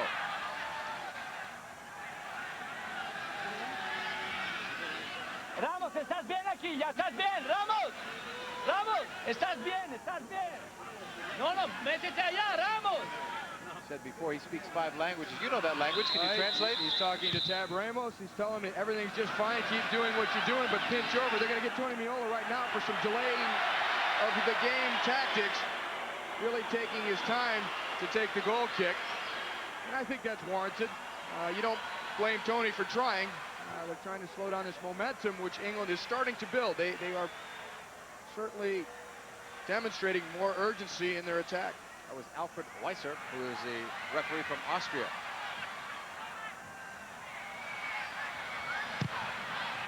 Meola sending it long. Intended for Ronaldo. Dixon taking it back. This is a more energized English side here in the start of the second half, perhaps feeling the pressure, knowing what a loss would do. Coming right back. Ince was tripped up. Didn't hear the whistle at first, but it was an apparent foul. Well, they gave the advantage initially. It's a bit of a delayed call, in fact. Maybe that's what Hartz is arguing about. Yeah, I mean, once you give the advantage, technically, you're not to put it back, but referees will play with it a little bit. Trying to be fair, really. See what England does on this free kick. Clough, one of 3 players around the ball. Dixon being another. U.S. getting set for a busy wall. Looks like 2, 4, 6. Meola may be tested here again. We've seen him tested twice. Very dangerously already in this half. The referee and the U.S. have a different opinion of what 10 yards are like. And the U.S. just came up about another 1.5 to 2 yards after I thought he had him positioned. We could see a few more yellow cards. That usually gets their attention. It was like a chorus line. They all went at the same time. Clough, a bender. Meola got a hand on it. Corner kick for England. Some exciting stuff. And again, the whole U.S. team coming in support of Tony Meola, giving him credit. We see here a swerving ball whipped in just over the wall, so Meola sees it late. And he still gets to it with the outstretched right arm. He's playing a fantastic game. England with this corner. Meola coming out. Got one hand on it, but there's a foul called on England. Another look at the free kick here. There's a fake run here, maybe to get Meola looking the other way. And then the curving ball with the right foot. Look how far Meola has to go for it. And that ball was going in, too. And he scoops it out with the outstretched right hand. I thought that was a well-disguised free kick. A lot of bodies out in front of Meola. I think he did quite well, considering the distractions that you mentioned in terms of the decoy and the screen. England attacking. Left wing side. It's trying to lead by example as their designated captain, the U.S. Cup 93. And a foul on Betty. Coming back the other way. This is the United States on the attack, right at midfield, with that 1-0 lead. And Tony Meola playing like a man with a mission. He has something to prove to English soccer. He's been over there on a few occasions on trials with English teams, never quite caught on. And he's obviously not happy about the 2 goals given up versus Brazil. He's come out here and really made a difference in this game. He's looking for his first win tie of 93. No wins, 4 losses, and 3 ties. 1 shutout, that was against Peru a couple games ago. Tackled away by Lapper. Again playing very steady as he stops Ian Wright. Ernie Stewart getting ready to check into the lineup now for the U.S. squad. Let's see who he's going to replace. It'll be the first U.S. substitution, but not yet. Played across. And a crunching foul. A dangerous play called against Ian Wright. And a high kick. There's a little bit of the low head ball as well. Here you go, the diving header, and there's the swing at Dooley's header. Was it Doyle? I believe it was Doyle. Right. And Wright saying, hey, he had his head down there. He shouldn't have his head down there, but that's the referee's decision. Wright swinging at the ball, clipping Doyle across the face.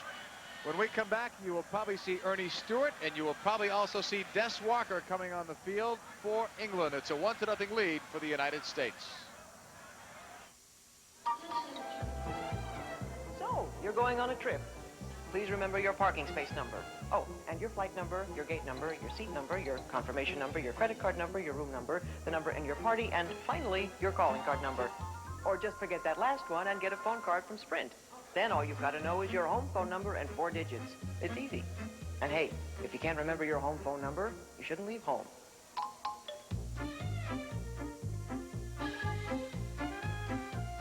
Impossible! How can you store 8 rolls of Charmin in that tiny space? By squeezing, Chief.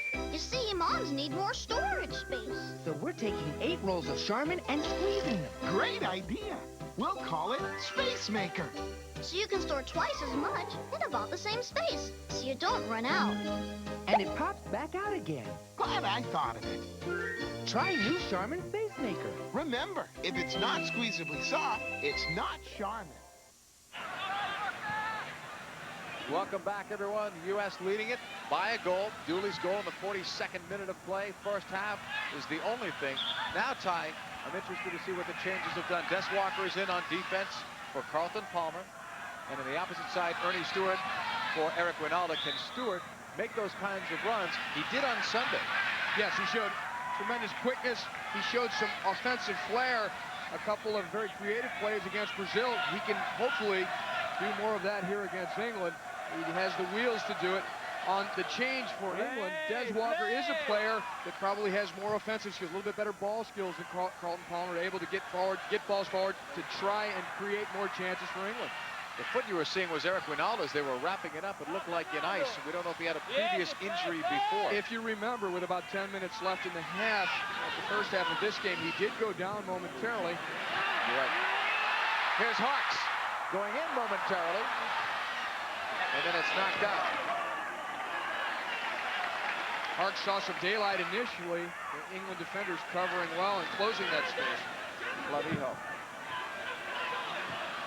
Dooley has it knocked away. Batty. So England have made a couple of lineup changes so far. The USA with 1. Batty getting this ball. Well done by England, but that last pass was blocked. Armstrong getting a piece. Now the United States will need to take care more and more as the half goes along to not get stretched out all over the field. A little bit more compact. When we've heard Borough yelling before at Tab Ramos, it was for him to pinch in a bit and start to congest a bit of the midfield. Early on in most of the first half, he was well wide, allowing them to keep possession better or get into attacks. It's not as important now you're defending a lead. And as the time goes by, some of these tactics may change a bit. Ramos, in fact, changing shoes right now, so effectively he's over on the U.S. bench. The U.S. team playing a man down at the moment. Knocked ahead by England. With a chance, poke to the left wing side. Lee Sharp, tackle away. Clavijo has it blocked. Last touch by Dorigo. U.S. will have a throw in. Tab Ramos not happy with his footing. Probably looking to go to a longer stud. Here's Fernando Clavijo going down low to make sure he gets as much of his body behind this ball to win it. Now he gets it out of danger. And he gave Ramos enough time to tie the shoes, but he's got to get the referee's attention before he can come back in. Carlton Palmer, the man leaning forward. The lanky guy in the center of your screen. Tough day. Des Walker replaced him. Walker wears number 5 for England in the red and blue uniform. Parks will leave it off now for Dooley. Stewart. Dooley was running into space, collected. England Played upfield, right. He has Clough up top with him. Ian Wright's pass knocked away by Clavijo. Taken to Hartz. And now back to Doyle. Good collective defense there by the United States. Doyle initially out of position, still coming back. Clavijo winning the ball, but they had guys covering for each other. Doyle with a handball called. Actually, he did the best he could in that situation. He had lost the ball, tried to get it back, and had England knocked that away from him, he was down and out. Yeah, he had lost his footing as well. That's Batty, one of the newcomers on this England roster for this game. Platt's not playing, neither is Gascoigne. Talked about that earlier. And that one's going on Ian Wright. Wright committing some fouls as we battle to try and get in a position. We may see some frustration on this English side.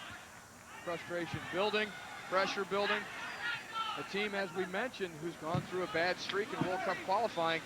They're trying to set their house in order. A result like this, if it would stay this way, would create all kinds of problems. Could, in fact, perhaps change the coaching position for England. Graham Taylor's job in jeopardy. Wegerle will give it up. Agus left footing it to Dooley. Number 5 for the U.S. He has their only goal.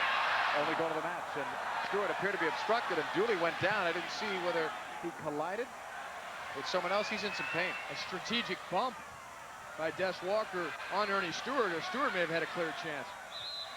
Here's the collision here. Dooley streaking forward through midfield. And look at the, he did his ankle with the bottom of his shoe. Thomas Dooley taking a strong hit to his right foot, and he's in a lot of pain. He may have twisted it. If not, at least he took a very hard blow to his right ankle as the bottom of the shoe just raked across it.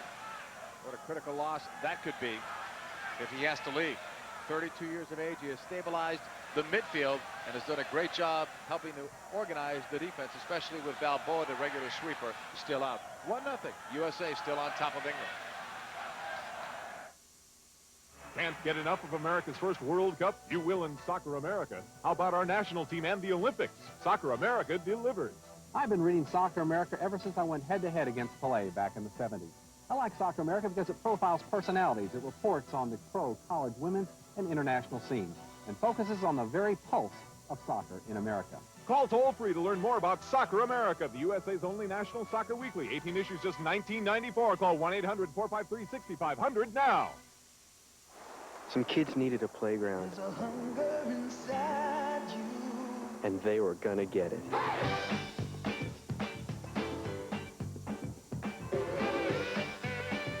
When helping out means washing up, you can work up a hunger for a Snickers bar. Packed with fresh roasted peanuts, thick milk chocolate, and caramel, Snickers satisfies the hunger inside you. It's a beautiful day. Right, Charlie? Shy of the area, but Miola comes up with it.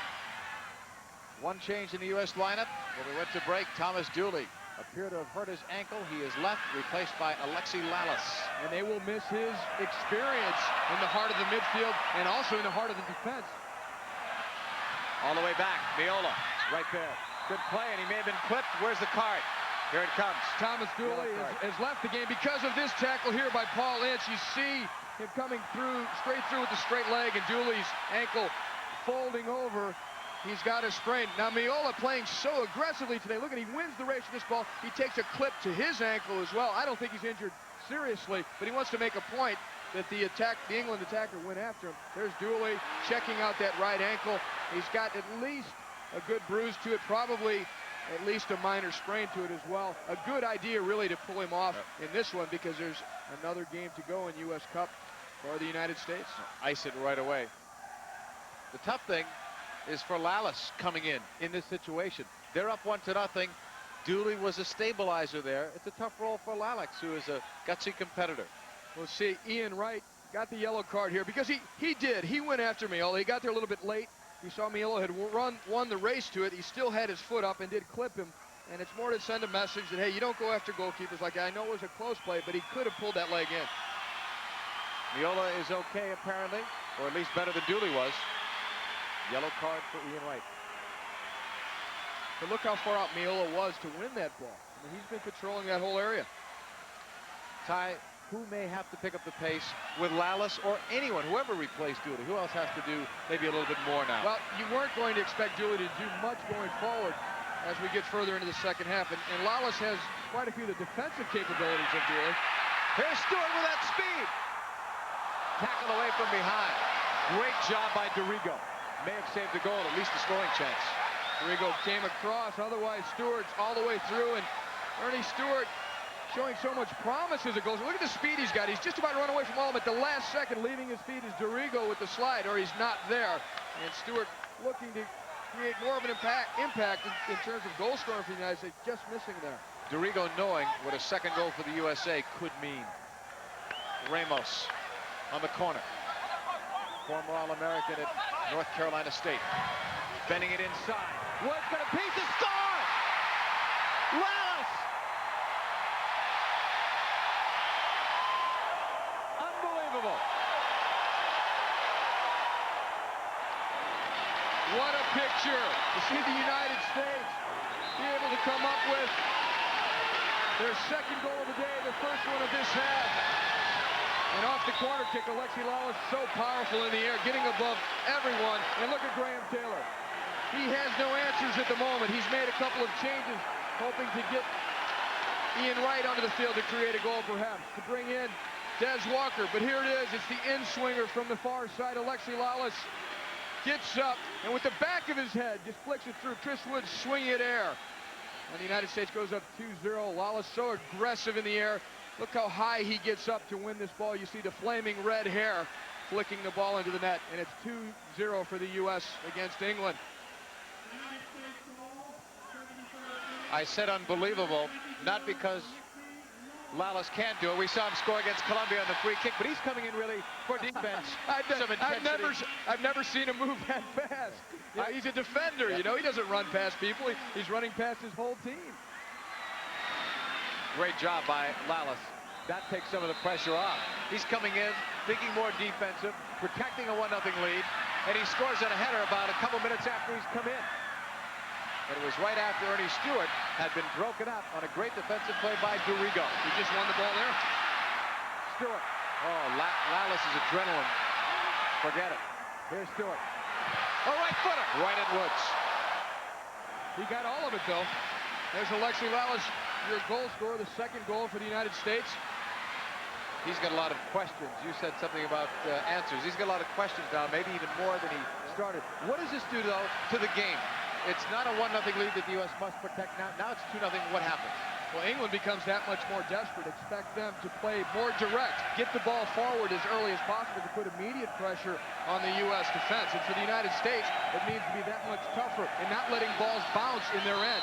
And Tony Meola playing as aggressively as he has up to this point to cover as much. Here's the goal for the USA. Alexi Lawless, number 22, floating through by himself, really. No one stayed with him, and he just beats Woods to the ball. And that's not easy to do. Woods has a full arm length to work with, and Lawless still gets up over him, beats him to it, and puts the ball in. And Woods had a right cross coming that way. I mean, Lawless is looking at danger in the face on that. It doesn't look good for the goalkeeper because he needs to get to that ball when it's up higher, when he can use that arm's length to reach it and get it before Lawless can get to it. But Lawless had left early, got up there, and just beat him to it before the ball got into Chris Woods' reach. He's not known as a goal scorer, maybe until this year, because he's gotten 2 already, and this team has had a hard time scoring goals. They've got 2 tonight. He's really the second defender who scored today for the United States. Dooley, playing a defensive midfield role, came forward to get the first one. Clavijo. Too long for Wegerle. But again, a key element there was when Lawless went cruising through the England penalty area, no one picked him up. He went up by himself. No protection there for Chris Woods. And there were at least 3 defenders in the neighborhood. They just watched him. DeRigo will have a throw-in. And that's a problem that a coach will have. He's got to be able to talk to his defenders and say they've got to attack the ball. They've got to track people coming through them. Graham Taylor thinking about this game, maybe in the back of his mind, the British tabloids tomorrow, assuming this continues.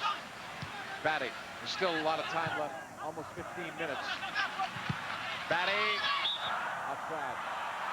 And to give you an idea of the proportions of the scoreline as we look at it, the United States still really a fledgling on the world soccer scene. England One of the great teams, great history as they won the World Cup in 1966. We look at Peter Benetti, their goalkeeping coach in gray hair. He played in World Cups, and the United States now winning 2-0. No one really expected the United States to be able to beat individually any of the three teams that are here in this U.S. Cup. Doyle had no other play to make, so he puts it out. Corner kick coming up. John Doyle recovering from back surgery, similar to what Joe Montana of the now Kansas City Chiefs went through the other night. I almost said 49ers. Played with them for so long. Off the corner. Deflected wide. Far side. Nobody home for England on that right wing as it goes out. Ince is hurting. He wants off. Well, this is a team that clearly, forget about effort, they need a goal. He's their captain today. Not been terribly effective, other than taking Dooley out. Which didn't help because his replacement scored the goal. Yeah, there you go. Backfired on him. Wegerle. Holding. Cross midfield. 2-0 now. USA leading it. On the right side. Ramos. His assist off that corner kick. Set up Lala. I like the way he set up Dorigo there. He slowed up and then immediately changed gears. Nearly slipped past him. Off the Clavijo throw. Ramos chesting it. Nice little touch. Some good stuff between Wegerle and Ramos. So now to the far side, intended for Agus. Collected by England. Down 2-0. Here's a breakaway pass. Clough or Wright. It's going to be Wright. Leading for Clough and all the way across. England could have done better with that. And it's cleared out. It looked promising for England there in that the original ball was played in behind Clavijo. But the United States defense organizing themselves very quickly, setting up and being able to defuse that one. Dorigo. Far side. Viola's there.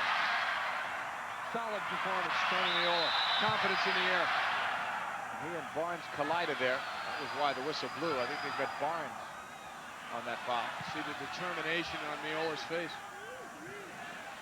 Well, you know he took a knock earlier from right, but they're going to have to carry him off. He's not leaving. Clavijo. Sending it long. England will recover. Ince. Quickly to Sharp. Clavijo stood his ground, knocked it away. Throw-in coming up for the United States. Less than 12 minutes to play. Come on, back. Come on, guys. Come on, Lee. Head up. Come on. Not much more Taylor can do except offer encouragement, but tonight it hasn't been there. USA has been the better side. Dixon. Sending it long. Right. Cutting. A chance for England. On the pass across. Cleared away by Clavijo. Not out of danger yet. Clavijo did a great job on Sharp, who was right in there looking for the first goal of the match for England.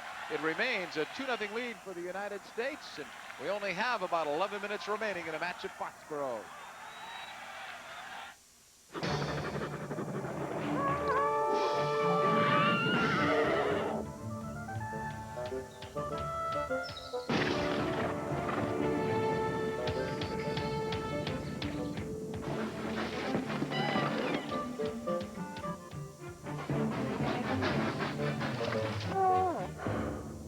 Still going. Nothing outlasts the Energizer battery.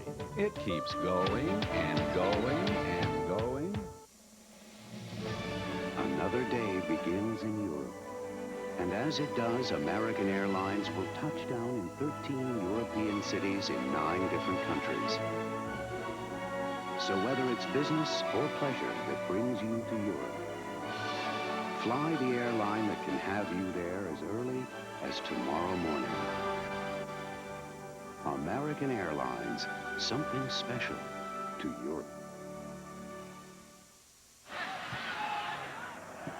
Back to the action. Clavijo with a pass down the right wing. He wanted Jeremy Stewart, but it's too far. Ramos still down, involved in a tough collision About 10, 15 yards shy of midfield. Desmond Armstrong trying to get the referee's attention.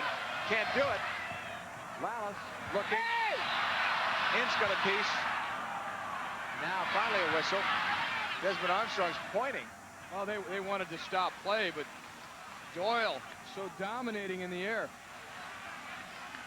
So Ramos is down on the field right now, and while his teammates and trainers tend to him, it's still a USA lead, 2-0.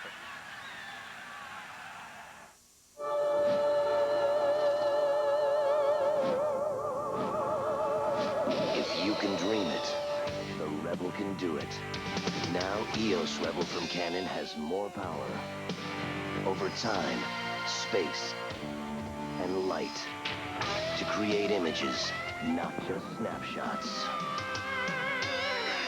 Image is everything. EOS Rebel and Rebel S from Canon, so advanced it's simple. See this? It won't make you smarter. When it was decided how smart you'd be, your credit limit didn't matter. You can't buy intelligence, okay? Well, maybe you could. I mean, no card is more accepted on the planet than MasterCard. So you could buy books and computers and chemistry sets, and that could make you smarter. And Master Value's discounts can save you up to 25% at thousands of stores. And if that's not buying intelligence, at least it's buying intelligently. So maybe a MasterCard could make you smarter. We ought to get you on a quiz show. MasterCard. It's more than a credit card. It's smart money. Soccer fans come in all ages and sizes. And I don't know if that child's enjoying the game or not. You can't tell by that reaction. Well, that baby may be witnessing a bit of history as we speak. The United States have not beaten England since 1950. Since the guys we had on at halftime were players. Toby Jones is on for Tab Ramos, who got injured in that aerial duel a moment ago with Tony DiRigo. And Jones has the speed to help out in terms of counterattacks, in terms of pinching back in the midfield to win balls. If the United States can keep their composure when they do win the ball and not give it right back to England, they could be through here with what anyone would have to describe as a huge upset. Would give them also 2 points, their first 2 in US Cup 93. Cause a lot of problems for England's manager, Graham Taylor, if the result does stand. Lee Sharp, left wing. Toby Jones and Clavijo are there. Clavijo knocked it away. Right back. Ince. Here's a chance to the turn right. Save Miola! A brilliant save by Tony Miola, who's made at least 3, maybe 4 world-class saves tonight. And there's your man of the match, Tony Miola. There's no question there that it was a world-class save in terms of reaction, in terms of his range. And he's playing like a man possessed because look at this ball here, all the way through. He's got either corner to shoot at. Miola still gets his hand down, and it's a wet ball. It's skipping, and he gets enough of his hand behind it. Tony Miola, look at this. He's looking to relieve some of the pressure. He's so pumped up to have made that save and to really keep the lid on this English team. If England gets 1 goal, they're totally back in it, and the U.S. then are scrambling and backpedaling. 2-1 could have changed the whole complexion of this one. As you know, sometimes a 2-0 lead can be at times the worst lead. And Ian Wright can't buy a goal. He had a chance very early on when he had first stepped on the field, put it over the bar. This time Miola just stood right up to him and shut him down.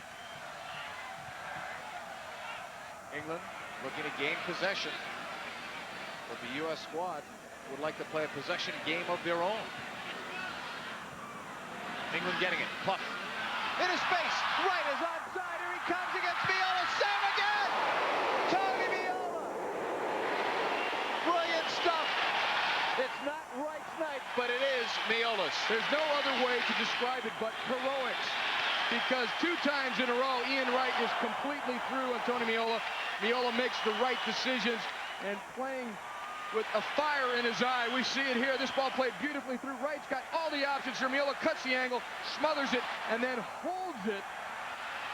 And this guy has pushed himself to the limit, and he's been the difference in this game. Back to the live action. England with another chance inside the 18, and it goes over Miola, who's worked very hard.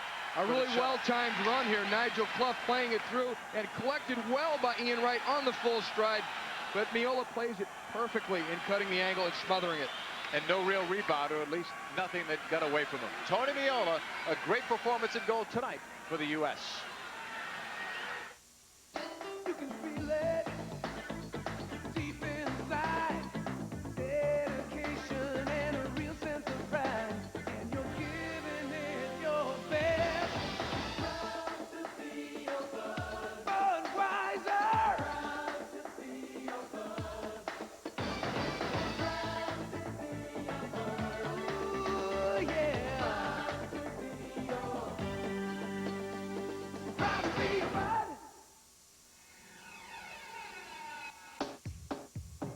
The stars will always shine, the birds will always sing.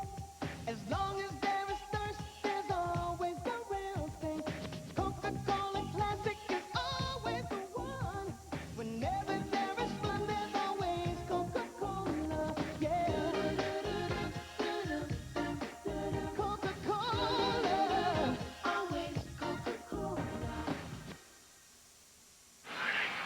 England coming back, trailing 2-0. Here's Batty.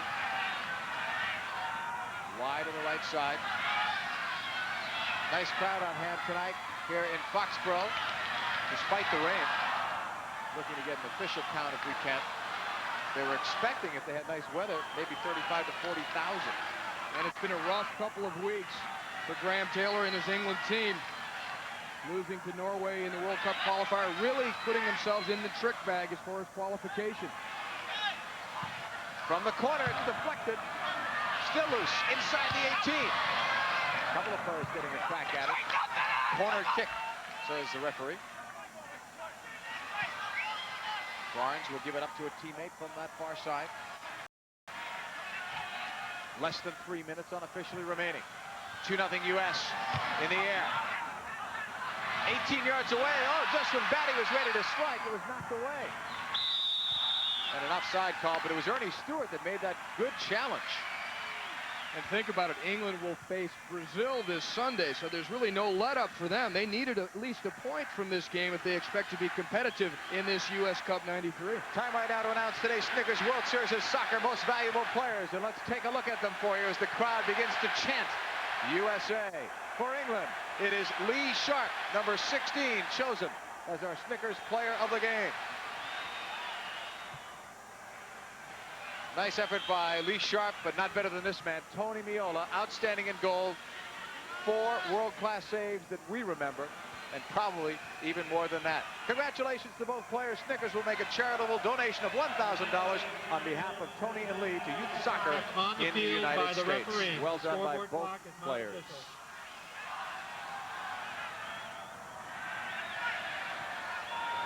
Graham Taylor, the expression doesn't change. Batty inside. This one's deflected out. Got to say one thing about Graham Taylor. So gracious at yesterday's news conference, said he expected the heat.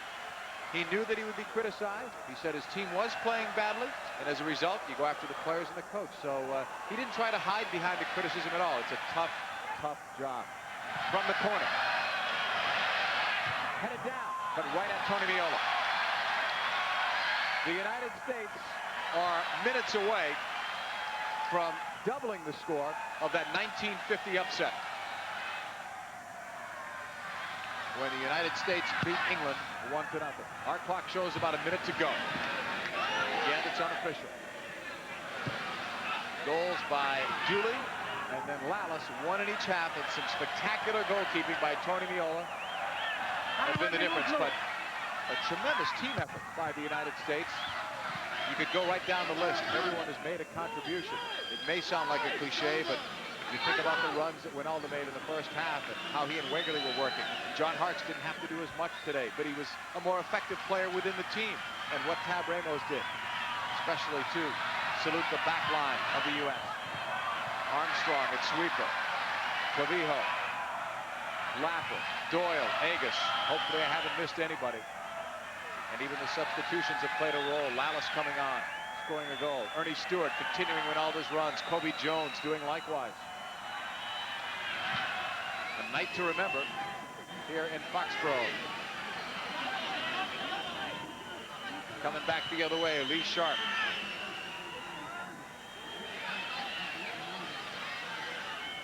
Batty. Clough looking for it. 37,652. Got to applaud the people of New England for coming out on a night like this. Woods coming out on a night like this to clear. Into the stands. They're announcing it now. Great night for soccer in Foxborough. They've had some magic nights here when they had the tie with Ireland, 51,000 plus a couple of years ago. And then last year as part of US Cup 92. One of 9 outstanding venues in the United States. 1 year from now when World Cup 94 comes your way. Kobe Jones, tackled away by Dorigo. England continues to press on, although they know it's over. Foul is going to be called as Harks hits the deck. You will see a celebration from these United States players. This is a big result. Tom Dooley, Eric Winalda, a major part of tonight's success. The wall being set up. It may be over after this kick. Look at Thomas Dooley. Free kick, U.S. Harks playing it in. Headed out by Pallister. Not yet out of play, though. And now it is. Corner kick coming up for the United States, who lead it 2-0. Bora is wondering about his watch and how different it may be from the game referees. Off the corner. That's it. The United States has defeated England 2-0.